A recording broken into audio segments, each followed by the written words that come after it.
Gimmick ಮಾಡಿ ಯಾವುದೋ promo ನಾನು ಮಾಡಬೇಕಾಗಿಲ್ಲ, ಗಿಮಿಕ್ ಮಾಡಿ ಅವ್ರಿಗೂ ಮಾಡಬೇಕಾಗಿಲ್ಲ. ಅಷ್ಟು ಮಟ್ಟದಲ್ಲಿ ಐ ಥಿಂಕ್ ಗಿಮಿಕ್ಕಿಂದ ಓಡೋವಂಥ ಜೀವನದಲ್ಲಿ ನಾವು ಯಾರು ನಡೆಸ್ತಾ ಇಲ್ಲ ಸರ್. ಓಪನ್ ಆಗಿ ನಾನು ಅವ್ರ ಮುಂದೆ ಹೇಳಿದ್ದೋದು ಅದು ಯಾವುದೋ ಕಂಡೀಷ್ನಿಂಗ್ ಅಂತ ಅಲ್ಲ, ಅಥವಾ ನನಗೂ ಕಲರ್ಸ್ ಅವರಿಗೆ ಅಂಡರ್ಸ್ಟ್ಯಾಂಡಿಂಗ್ ಇಲ್ಲ ಅಂತಲ್ಲ. ಅಂಡರ್ಸ್ಟ್ಯಾಂಡಿಂಗ್ ಇಲ್ಲ ಅಂದರೆ first of all 10 years journey ಆಗ್ತಾ ಇರಲಿಲ್ಲ. ಸಿ ಆಫ್ಟರ್ ಸಮ್ ಟೈಮ್ ಎಲ್ಲ ನಿಮ್ಮ ಅಂಥವರ ಸ್ನೇಹಿತರ ಕೃಪೆ, ನನ್ನ ತಂಗ ಕೆಲವು ನ್ಯೂಸ್ ತಲುಪಿಸ್ತೀರಾ.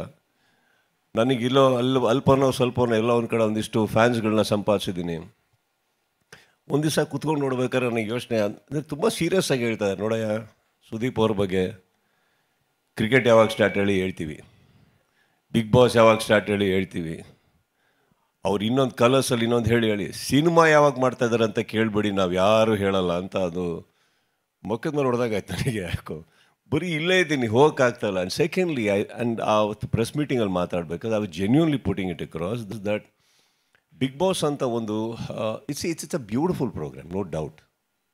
ಆ್ಯಂಡ್ ಆ ವೇದಿಕೆ is a beautiful stage, people love it. ನಾನು ಬಿಗ್ ಬಾಸ್ ಅರ್ಧ ಅಲ್ಲ 90% ಬಿಗ್ ಬಾಸ್ ನಾನು ಒಪ್ಕೊಳ್ಳೋದೇ ಬಿಕಾಸ್ ಜನ ತುಂಬ ಪ್ರೀತಿಯಿಂದ ಅದನ್ನು ನೋಡ್ಬೇಕಾದ್ರೆ it is nice for us to be a part of it and deliver what they want. ಯಾವುದೋ ಒಂದು ಫಾರ್ಮ್ಯಾಟಲ್ಲಿ ಎಂಟರ್ಟೈನ್ ಮಾಡ್ತಾ ಇರ್ತೀವಲ್ಲ. ಬಟ್ ಎಲ್ಲೋ ಒಂದು ಕಡೆ ಬಿಗ್ ಬಾಸ್ ಸ್ಟಾರ್ಟ್ ಆಗ್ತಿದ್ದಾಗೆ ನಂದೊಂದು ಲೈಫ್ ಒಂಚೂರು ಮ್ಯೂಟ್ ಆಗುತ್ತೆ. ಅಂದರೆ 4 ದಿನ ಮಟ್ಟಿಗೆ ಎಲ್ಲರೂ ಹೋಗ್ಬೋದು ನಾನು. ಭಾನುವಾರ, ಸೋಮವಾರ, ಮಂಗಳವಾರ, ಬುಧವಾರ, ಗುರುವಾರ. ಭಾನುವಾರ ಶೂಟಿಂಗ್ ಮಾಡಿದ್ರೆ, ಯಾಕೆ ಭಾನುವಾರ ಟ್ರಾವೆಲಿಂಗ್ ಹೊರಟೋದು. ಶುಕ್ರವಾರ ಎಲ್ಲೇ ಇದ್ದರೂ ವಾಪಸ್ ಓಡಿ ಸ್ಟುಡಿಯೋಗೆ ಬರ್ಬೇಕು ನಾನು. Because I have to see all the episodes, have to do justice. So ಹಾಗಿರಬೇಕಾದ್ರೆ ಮತ್ತೆ ಶನಿವಾರ full shooting, it goes on till night. And ನಾನು ನಿಮಗೆ ಹೇಳಿದೆ ಕೂಡ, ನಮ್ಮ ಪ್ರಕಾಶ್ ಅವರು ಬಹಳ ಸಹೃದಯ ನಿರ್ದೇಶಕರು. ಅವರು ಹೋದ ಎಪಿಸೋಡಲ್ಲೇ ಬೇಕಾದ್ರೆ ಈ ಸೀಸನ್ದು ತೆಗೆದಿರ್ತಾರೆ, ಅಷ್ಟು ಶೂಟ್ ಮಾಡ್ತಾ ಇರ್ತಾರೆ ಅವರು. ಸೊ ನನ್ನನ್ನು ಶನಿವಾರ ಸ್ಟಾರ್ಟ್ ಆದರೆ ಲಿಟ್ರಲಿ ಭಾನುವಾರ ರಾತ್ರಿ ಬೆಳಗ್ಗೆನೇ ಬಿಡೋದವ್ರು ನಮ್ಮನ್ನು. ಸೊ ಅಲ್ಲಿ ಹೋಗೋ ಇಟ್ ಈಸ್ ಅ ಪ್ರಾಸೆಸ್. ಹಾಗೆ ಬಂದಾಗ I had a chat with everybody. I said I think 10 years ಆಯಿತು, I mean you go ahead with somebody else ಮಾಡಿ ಅಂದ್ಬಿಟ್ಟು. ಅದು ಯಾವುದೋ ಮಿಸ್ಅಂಡರ್ಸ್ಟ್ಯಾಂಡಿಂಗಿಂದ ಅಲ್ಲ, ಅಥವಾ not because they have always made me feel very comfortable.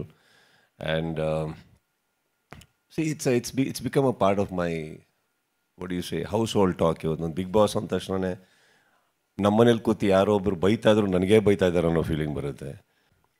But ಇದನ್ನು ಹೇಳಿದ್ಮೇಲೆ ಫಸ್ಟ್ ಟೈಮ್ ನನಗೆ ಗೊತ್ತಾಗಿದ್ದು ಕಲರ್ಸಲ್ಲಿ ಇಷ್ಟು ಜನ ಇದ್ದಾರೆ, ಎಂಡಮಾಲಲ್ಲಿ ಇಷ್ಟು ಜನ ಇದ್ದಾರೆ, ಎಲ್ಲರೂ ನಮ್ಮ ಮನೆಗೆ ಬಂದಿದ್ದರು ಒಪ್ಸೋಕ್ಕೆ ಫಸ್ಟ್ ಟೈಮ್ 10 ವರ್ಷದಲ್ಲಿ. ಅವಾಗ ಅನ್ನಿಸ್ತು, ಅಯ್ಯೋ ಫಸ್ಟ್ ಸೀಸನ್ನೇ ಮಾಡಬೇಕಿತ್ತು, ಇಷ್ಟು ಇಂಪಾರ್ಟೆನ್ಸ್ ಕೊಡ್ತಾ ಇದ್ದಾರಲ್ಲ ಇವಾಗ ಅಂದ್ಬಿಟ್ಟು ಅಂತ. Just kidding. But yeah